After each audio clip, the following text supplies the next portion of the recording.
Please like and subscribe my videos and share. मैं संजीत कुमार आपका open mind tutorial के episode 4 में स्वागत करता हूं। आज हम लोग पढ़ेंगे फिजिक्स का लेसन 2। देखिए, फिजिक्स का जो लेसन 2 है आपका 11th क्लास का, उस चैप्टर का नाम है मात्रक और मापन, units and measurement. Units and measurement का सबसे पहला उसमें टॉपिक है आपका भौतिक राशियां, जिसको हम फिजिकल क्वांटिटी कहते हैं। तो सबसे पहले जानेंगे कि फिजिकल क्वांटिटी क्या होता है। तो देखिए, फिजिक्स में हम लोग स्टडी करते हैं प्रकृति के नियमों, प्रकृति में होने वाली घटना और द्रव्य और ऊर्जा के पारस्परिक संबंधों का अध्ययन करते हैं हम लोग। तो प्रकृति में जो भी घटना घटित होता है या प्रकृति का जो भी नियम है, उसको अध्ययन करने के लिए कुछ पदों का हम लोग प्रयोग करते हैं, कुछ शब्दों का प्रयोग करते हैं, कुछ पदों का प्रयोग करते हैं। तो फिजिक्स के अध्ययन के लिए हम लोग जो भी शब्द प्रयोग करते हैं, उन्हीं पदों को भौतिक राशियां कहा जाता है। जैसे मान लीजिए कि फिजिक्स में पद होता है चाल, वेग, त्वरण, समय, द्रव्यमान, विद्युत धारा, बल, कार्य, शक्ति। तो ये सभी के सभी भौतिक राशियां होंगे। क्यों? क्योंकि इन सभी शब्दों की सहायता से हम लोग भौतिकी को समझने का कोशिश करते हैं। तो जिन शब्दों के प्रयोग से या जिन पदों के प्रयोग से हम लोग भौतिकी के नियमों को समझते हैं या भौतिकी के नियमों को अध्ययन करने के लिए जिन शब्दों का या जिन पदों का प्रयोग किया जाता है, उन्हीं पदों को हम लोग भौतिक राशियां कहते हैं। तो भौतिक राशियां लिख करके दे दीजिए। लिखिए, भौतिकी के नियमों को जिन पदों में व्यक्त किया जाता है, भौतिकी के नियमों को जिन पदों में व्यक्त किया जाता है, उन्हें भौतिक राशियां कहते हैं। उन्हें भौतिक राशियां कहते हैं। जैसे द्रव्यमान, समय, लंबाई, ताप, विद्युत धारा, ज्योति तीव्रता, पदार्थ की मात्रा, बल, कार्य, ऊर्जा, शक्ति, बल आघूर्ण, जड़त्व आघूर्ण इत्यादि। ये सब बहुत सारी भौतिक राशियां होती है। हम सबका नाम एक साथ बता नहीं सकते हैं, नहीं तो बहुत ज्यादा हो जाएगा, क्योंकि आपको पूरा 11th क्लास में तो फिजिक्स ही पढ़ना है और फिजिक्स के अध्ययन के लिए जो भी पद का प्रयोग होगा सबसे सब तो भौतिक राशि होगा। इसलिए परिभाषा याद रखिएगा कि भौतिकी के नियमों को जिन पदों में व्यक्त करते हैं, उन्हीं पदों को भौतिक राशियां कहते हैं। जैसे हम आपको बता दिए कि समय हो गया, द्रव्यमान हो गया, विद्युत धारा हो गया, कार्य हो गया, बल हो गया, त्वरण हो गया, चाल हो गया, बहुत सारी राशियां होती है। चलिए, इसके बाद एक और इसका परिभाषा लिखिएगा। भौतिक राशियां का एक और डिफिनेशन होता है, लिखिए तो वैसी राशियां जिनके पदों में भौतिकी के नियमों को व्यक्त किया जाता है। वैसी राशियां जिनके पदों में भौतिकी के नियमों को व्यक्त किया जाता है, उन्हें भौतिक राशियां कहते हैं। उन्हें भौतिक राशियां कहते हैं। इसके बाद लिखिएगा भौतिक राशियों के प्रकार। भौतिक राशियों के प्रकार, types of physical quantity. Types of physical quantities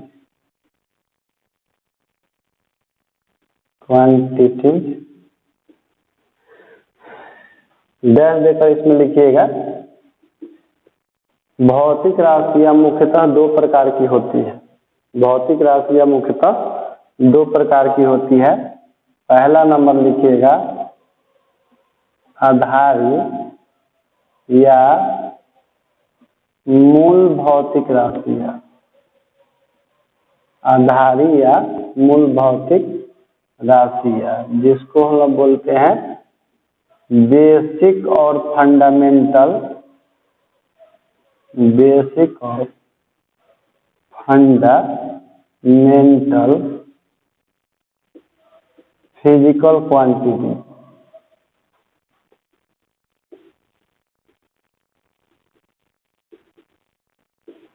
दूसरा नंबर लिखिएगा व्युत्पन्न भौतिक राशियां। व्युत्पन्न भौतिक राशियां, जिसको हम बोलते हैं डिराइव्ड फिजिकल क्वांटिटी।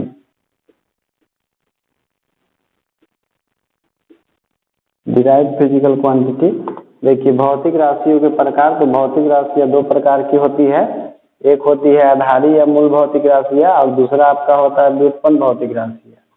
देखिए आधारी या मूल भौतिक राशियां क्या होती है, अब दोनों पहले लिख लीजिए और उसके बाद आधारी या मूल भौतिक राशियां लिख करके डैश दीजिएगा और उसके बारे में जान लीजिए कि आधारी या मूल भौतिक राशियां क्या होती है।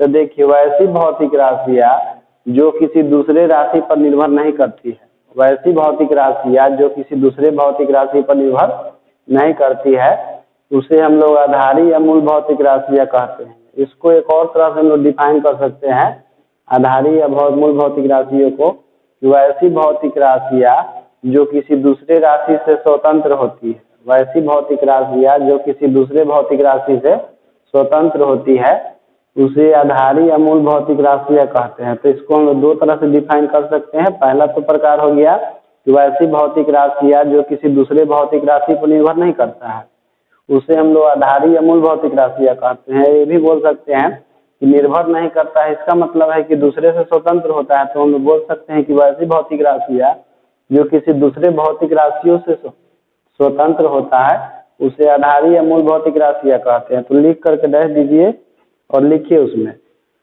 वैसी भौतिक राशियां जो किसी दूसरे राशि पर निर्भर नहीं रहता है, वैसी भौतिक राशियां जो किसी दूसरे राशि पर निर्भर नहीं रहता है, उसे आधारी या मूल भौतिक राशियां कहते हैं। उसे आधारी या मूल भौतिक राशियां कहते हैं। इसका एक और डिफिनेशन लिखिएगा दूसरे शब्दों में कि वैसी भौतिक राशियां जो किसी दूसरे राशि से स्वतंत्र होती है, वैसी भौतिक राशियां जो किसी दूसरे राशि से स्वतंत्र होती है, उसे मूल भौतिक राशियां कहते हैं। जैसे में लिख लीजिएगा कि कौन कौन आपका होता है मूल भौतिक राशियां, तो उसमें पैराग्राफ चेंज करके लिखिएगा कि मूल भौतिक राशियां मुख्यतः 7 होती है। मूल भौतिक राशियां मुख्यतः 7 होती है।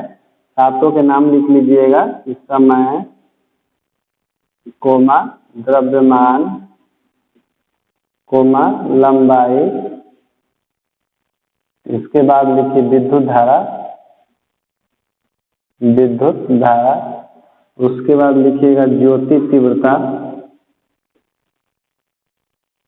ज्योति तीव्रता, फिर उसके बाद लिखिएगा 5 अभी तक हो गया है, इसके बाद लिखिएगा ताप और लिख लीजिएगा 5वां सबसे लास्ट नंबर होता है पदार्थ की मात्रा, पदार्थ की मात्रा। ये 4 मूल भौतिक राशियां है। इसके बाद लिखिए 7 मूल भौतिक राशियां होती है, गलती से बोला गया है 4।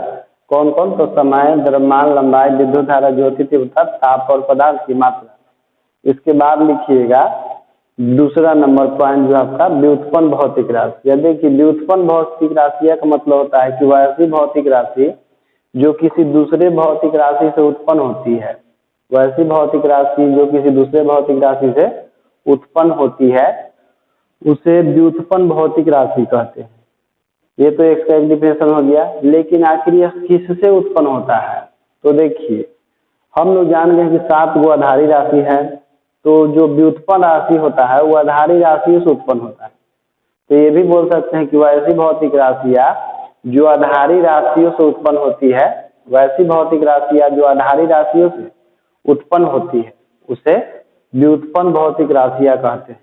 तो इसका डिफिनेशन लिखिए, लिखिए व्युत्पन्न भौतिक राशियां लिख करके डैश दीजिए। लिखिए वैसी भौतिक राशियां जो मूल भौतिक राशियों से उत्पन्न होते हैं, वैसी भौतिक राशियां जो मूल भौतिक राशियों से उत्पन्न होते हैं, उसे व्युत्पन्न भौतिक राशियां कहते हैं। उसे व्युत्पन्न भौतिक राशियां कहते हैं।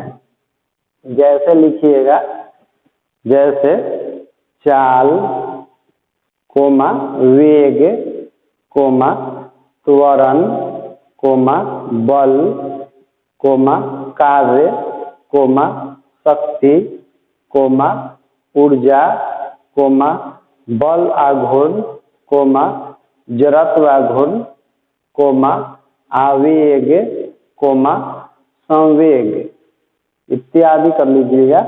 देखिए जो हम आपको अभी नाम बताए हैं इतना सारा कि चाल, वेग, बल, त्वरण, कार्य, वेग, संवेग, ये सब दूसरे से उत्पन्न होता है। तो किससे उत्पन्न होता है? तो जैसे मान लीजिए कि देखिए हम लोग जानते हैं कि चाल बराबर फॉर्मूला क्या होता है? दूरी बटा समय। तो देखिए तो दूरी जो होता है आपका एक प्रकार का लंबाई है और समय जो है ये भी दूरी एक प्रकार का लंबाई है, यानी कि आधारी राशि है या दूरी, और समय जो है ये भी आधारी राशि है, जिससे क्या बना है? चाल बना हुआ है। यानी कि चाल जो है आपका व्युत्पन्न राशि है। क्यों? क्योंकि यह आधारी राशियों से उत्पन्न हुआ है, दूरी और समय से उत्पन्न हुआ है, दूरी और समय के अनुपात से उत्पन्न हुआ है। जैसे देख लीजिए दूरी पर एक प्रकार का लंबाई हो गया, तो इसको हम लिख सकते हैं लंबाई बाई समय। लंबाई बटा समय का अनुपात ही चाल होता है। इसका मतलब कि आधारी राशियों से उत्पन्न हुआ है। हम लोग जानते हैं कि वेग बराबर होता है विस्थापन बटा समय। तो देखिए विस्थापन जो है आपका एक आधारी राशि है, क्योंकि विस्थापन जो है दो बिंदुओं के बीच की सबसे छोटी दूरी होती है। दूरी जो एक प्रकार का लंबाई होती है, यानी कि अभी आपका लंबाई बटा समय है, तो यह अभी आपका क्या हुआ? आधारी राशि ही हुआ, क्योंकि विस्थापन बटा समय से उत्पन्न हुआ है। तो जो भी आधारी राशियों से उत्पन्न होते हैं उसको हम लोग व्युत्पन्न भौतिक राशि कहते हैं। तो इसका तो आप एक परिभाषा लिख चुके हैं, एग्जाम्पल लिख चुके हैं। इसको देखिए दूसरे तरह से परिभाषित हम लोग कर सकते हैं। तो लिखिएगा दूसरे शब्दों में, वैसी भौतिक राशियाँ जो किसी दूसरे राशि पर निर्भर रहता है, वैसी भौतिक राशियाँ जो किसी दूसरे राशि पर निर्भर रहता है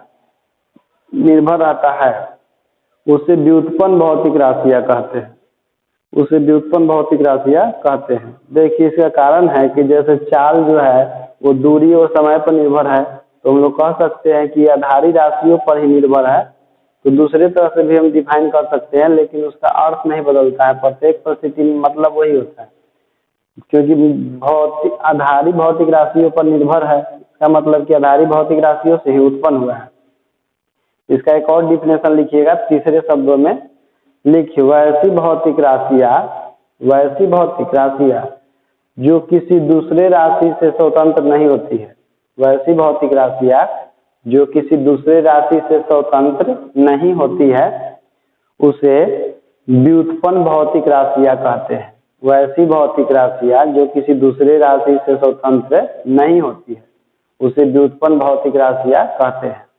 इसका एक और परिभाषा लिख सकते हैं आप चाहेंगे तो, वैसी भौतिक राशियाँ जो आधारी राशियों पर घात चढ़ाकर प्राप्त किया जाता है। वैसी भौतिक राशियाँ जो आधारी राशियों पर घात चढ़ाकर प्राप्त किया जाता है उसे व्युत्पन्न भौतिक राशियाँ कहते हैं। ये देखिए होगी आपके भौतिक राशियों के प्रकार, और दोनों प्रकार आप पढ़ लिए और इसका एग्जाम्पल भी। चलिए इसके बाद हम लोग पढ़ेंगे कि आखिर भौतिक राशियों के मापन के लिए कोई ना कोई, आखिर दुनिया में जितना भी भौतिक राशि है वो सबका निर्माण हुआ है, तो सबको मापने के लिए कोई ना कोई जरूर इकाई होगा, यानी कि मात्रक होगा।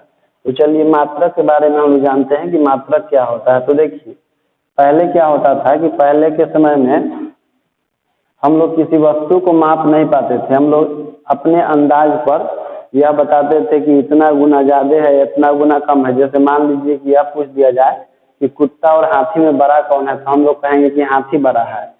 तो पूछा जाए कि हाथी कितना बड़ा है, तो कोई बोलेगा कि 20 गुना ज़्यादा है या 40 गुना बड़ा है। लेकिन एक्चुअल में वो कितना है एग्जैक्ट तो पता नहीं है किसी को, कि 50 सेंटीमीटर बड़ा है कि 10 सेंटीमीटर बड़ा है कि 5 फीट बड़ा है कि 6 फीट बड़ा है। तो पहले ऐसा कुछ मापन के लिए कोई मात्रक नहीं बनाया गया था, तो हम लोग अंदाज पर ही बताया करते थे कि वो हमसे इतना छोटा है या इतना गुना छोटा है या इतना गुना बड़ा है। लेकिन एग्जैक्ट हम लोग माप नहीं पाते थे कि कितना सेंटीमीटर या कितना मीटर बड़ा है, कितना फीट बड़ा है, कितना फीट छोटा है। तो हम लोग अंदाज पर ही अपना काम चलाते थे, कितना गुना ज़्यादा होगा, इतना कम होगा, इतना ज़्यादा होगा। इस तरह से हम लोग अपना काम चला लेते थे। लेकिन बाद में हमको मात्रक की आवश्यकता पड़ी कि आखिर प्रत्येक वस्तु के माप के लिए कोई ना कोई हमको एक स्टैंडर्ड चाहिए जिसको हम लोग माप सकें।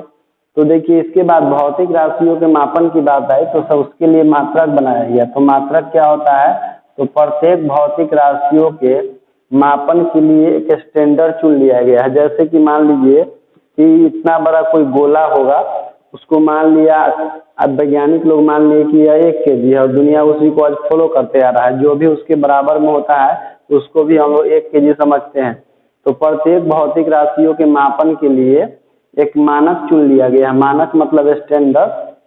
एक स्टैंडर्ड चुन लिया गया है कि हाँ ये जो है 1 मीटर होगा, इतना दूरी 1 मीटर होगा, या इतना बड़ा जो गोला है वो 1 kg होगा, और जो भी इसके बराबर होगा वो भी 1 kg होगा। या हम मान लिए कि इतना बड़ा जो दूरी है वो 1 मीटर है, और जो भी इसके बराबर होगा वो भी क्या होगा, 1 मीटर होगा। तो प्रत्येक भौतिक राशियों के मापन के लिए एक मानक चुन लिया गया है, मतलब उसको मान लिया गया है कि इतना 1 kg है, या इतना 5 kg है, इतना 10 kg है, और जो भी उसके बराबर होगा उसको भी हम लोग उतना ही मानेंगे।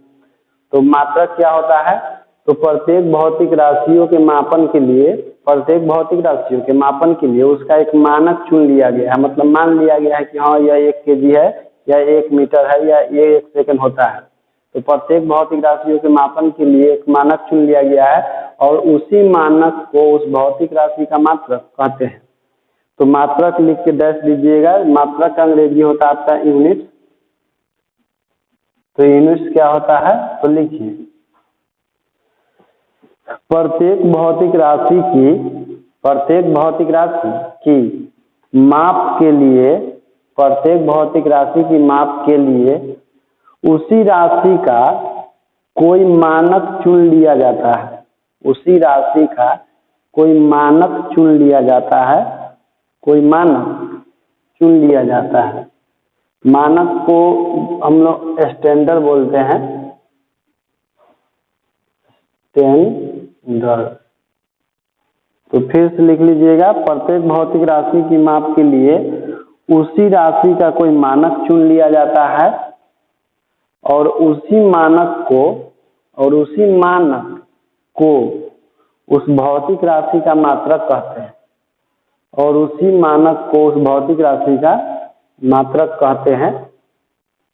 जैसे देखिए, जैसे हम लोग कैसे मान लेते हैं कि जिसका रहन सहन खान पान इस प्रकार से होता है, उसको हम लोग बोल देते हैं कि ये स्टैंडर्ड फैमिली का है, यानी कि इस लेवल का जो भी होगा वो स्टैंडर्ड माना जाएगा। हम लोग एक अपना पैमाना बना दिए हैं, गांव भर में जो भी शहर हो, शहर में भी हम लोग बना दिए हैं कि हाँ इस लेवल में जो भी रहेगा, इस तरीके से जो भी जिसके पास गाड़ी हो, बंगला हो, पैसा हो, तो उसको हम स्टैंडर्ड फैमिली मानते हैं। और हम लोग ये भी देखते हैं कि जो इस तरह के कपड़ा पहनता है, जिसका खान पियान पहनावा ठीक नहीं, तो उसको हम लोग गरीब एक मान लिए कि हाँ इस लेवल का आदमी गरीब होता है। उसी तरह से हम लोग प्रत्येक भौतिक राशि के मापन के लिए एक मानक चुन लिए हैं उसका, और वही मानक जो उस भौतिक राशि का क्या कहलाता है, मात्रक कहलाता है। इसके बाद लिखिएगा कि मात्रक के प्रकार, मात्रक के प्रकार। तो लिखिएगा टाइप्स ऑफ यूनिट्स, मात्रक के प्रकार, मात्रक के प्रकार, टाइप्स ऑफ यूनिट्स। इसमें डैश देकर लिखिएगा कि मात्रक मुख्यतः 2 प्रकार का होता है। मात्रक मुख्यतः 2 प्रकार का होता है। पहला नंबर लिखिएगा मूल्य आधारी मात्रक, मूल्य आधारी मात्रक, जिसको हम बोलते हैं बेसिक और फंडामेंटल यूनिट्स, बेसिक और फंडामेंटल यूनिट्स। दूसरा नंबर आपका होता है व्युत्पन्न मात्रक, व्युत्पन्न मात्रक, जिसको हम बोलते हैं डिराइव्ड यूनिट, डिराइव्ड यूनिट्स। देखिए मात्रक 2 प्रकार के होते हैं, एक आपका मूल्य आधारी मात्रक होता है, दूसरा जो व्युत्पन्न मात्रक होता है। तो देखिए आधारी मात्रक क्या होता है, तो हम लोग बोल सकते हैं कि जो आधारी भौतिक राशियां होती है, तो आधारी भौतिक राशियों के मात्रक को ही आधारी मात्रक कहते हैं। जो 7 आधारी भौतिक राशियां है, उन्हीं 7 आधारी भौतिक राशियों का जो मात्रक होता है उसी को आधारी मात्रक कहते हैं। अब व्युत्पन्न मात्रक क्या होता है कि जो आधारी मात्रक से उत्पन्न होता है, जो आधारी मात्रक से या मूल मात्रक से उत्पन्न होता है, उसे हम लोग व्युत्पन्न मात्रक कहते हैं। तो चलिए आधारी मात्रक लिख करके डैश दीजिए और लिखिए मूल भौतिक राशियों के मात्रक को मूल मात्रक कहते हैं। मूल भौतिक राशियों के मात्रक को मूल मात्रक कहते हैं। मतलब जो भी मूल भौतिक राशियां है उसका जो मात्रक होगा वही क्या कहलाएगा, मूल मात्रक कहलाएगा। जैसे लिखिएगा लंबाई का मात्रक मीटर, समय का मात्रक सेकंड, द्रव्यमान का मात्रक किलोग्राम,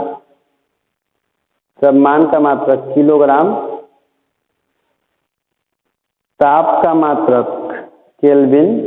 फिर से एक बार मिला लीजिए, क्या बोले हैं, लंबाई का मात्रक मीटर, द्रव्यमान का मात्रक किलोग्राम, समय का मात्रक सेकंड, तापमान का मात्रक केल्विन, विद्युत धारा का मात्रक एम्पियर, ज्योति तीव्रता का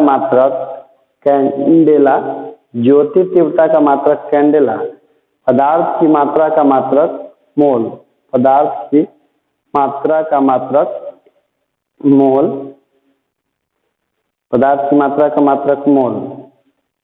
देखिए मूल भौतिक जो हमारा भौतिक राशि है और उसी के मात्रक को हम लोग मूल मात्रक या आधारी मात्रक कहते हैं। तो इसका एक और परिभाषा होता है, तो दूसरे शब्दों में लिखिएगा कि वैसा मात्रक जो किसी दूसरे मात्रक पर निर्भर नहीं रहता है। वैसा मात्रक जो किसी दूसरे मात्रक पर निर्भर नहीं करता है या नहीं रहता है। वैसा मात्रक जो किसी दूसरे मात्रक पर निर्भर नहीं रहता है या नहीं करता है, उसे मूल मात्रक कहते हैं। देखिए मूल मात्रक जो है किसी दूसरे राशि पर निर्भर नहीं करता है, यानी कि अपने आप में स्वतंत्र होता है। तो एक और इसका परिभाषा लिखिएगा तीसरे शब्दों में कि वैसा मात्रक जो किसी दूसरे मात्रक से स्वतंत्र होता है। वैसा मात्रक जो किसी दूसरे मात्रक से स्वतंत्र होता है उसे मूल मात्रक या आधारी मात्रक कहते हैं। वैसा मात्रक जो किसी दूसरे मात्रक से स्वतंत्र होता है उसे मूल मात्रक या आधारी मात्रक कहते हैं। तो देखिए इस वीडियो में इतना ही, इसके बाद हम लोग अगले वीडियो में पढ़ेंगे।